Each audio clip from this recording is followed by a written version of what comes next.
I was proposed a question. What does it say about gay men in the Bible? I never read the Bible. I'm just going to tell you what's on the top of my head. Gay means happy. Happy is a choice you make. You made a choice to be happy. That's a choice you made. What does God say? Can't tell you what God says because I never spoke to him.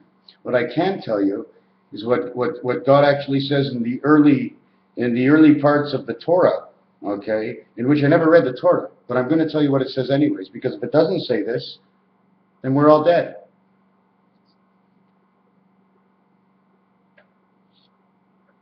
If we do not bring a child into this world, then there are no children. If children that are none grow up, there are no one that grows up. For at the end, there will be no more life on this earth. Being gay is only in your mind and what others say, but you are happy in your way. It's just what others have to say.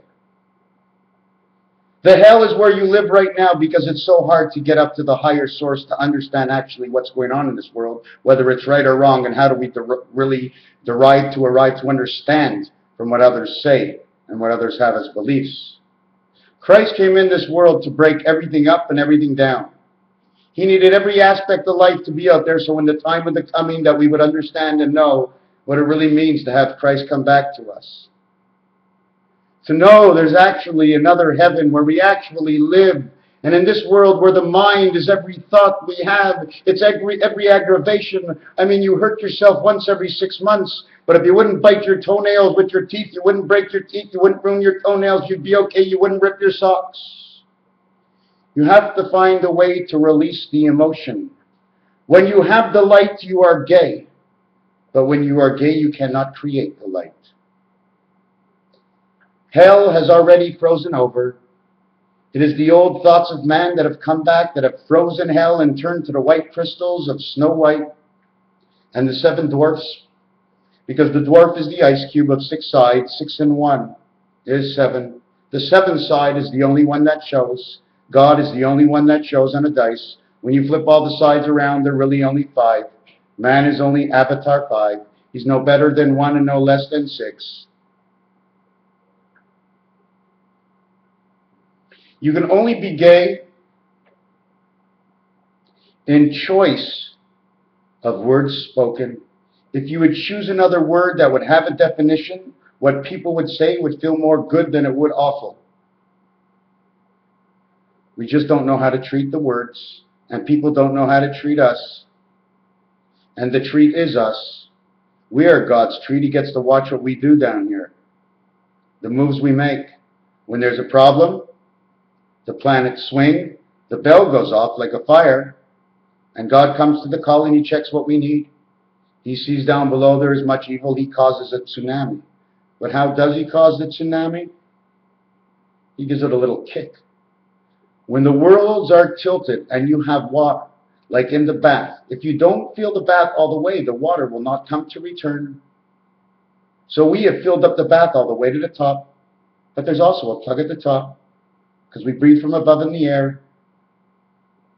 But if man pulls that plug, because he's pushing his weight around, the water that's here will go no longer, the bearings will dry, the oil will be no more and have no use. But the oil in French is LOI, it is the law. The law backwards is the wall. The wall that is not standing by cement bricks. A wall, not standing by arms. No iron curtain, but the wall of our mind, the prison within our own mind. What is happening now? The second spirit has come, money, which divided the people between the good and the evil of the understanding of the cash. But that's not it only. There's a lot more to it. If we are not to know, then there are others in this world that do know. Before we even come down here, this whole world is gauged. It's a 12-gauge shotgun. You got 2 dice, you throw them, you got 12. How does it go? It's like a questionnaire. God says, what do you want to do when you go down there? And you tell God in the questionnaire everything you want to do. Or the other, you chose gay. That doesn't make a difference. What God needed was 65-35, because 65 is the most you can get on 2 dice with a 1 spirit in the center. So 65% of the people in this world have to be one way, and 35% have to be another way. But now we have to break the percentages. Take 5 from below and 5 from above from each side. One of the 5 from above is the unseen ways, because we change on this earth from what we actually know, since we cannot connect to the higher source because we do not have the understanding of what the higher source actually internally is. And what you do not know it actually does not hurt you, but you cannot better from it other than knowing that there is a higher source giving you the possibility of thought to go and look for it. So 65 becomes 60, becomes 55, the passage, and 35 goes up to 45. 4 and 5 is 9 birth, 6 and 5 is 11. 9, 11, we've got the fire, we've got someone coming down, the blood is blue in his veins. So we chose to be gay. So God knew on this earth, out of 100, 10 people were going to be gay. He already knew that. So he set this world up for that. He knew that 100 of them will end up killing. So he set up this world to make sure he had a lot more that can stop those who kill. And he kept weighing it out, and he says, okay, we have too many people who want to do this. We have to make the possibilities of less, unless the man uses more of his mind. I'll leave it at that. 6 minutes is long enough. Thank you very much.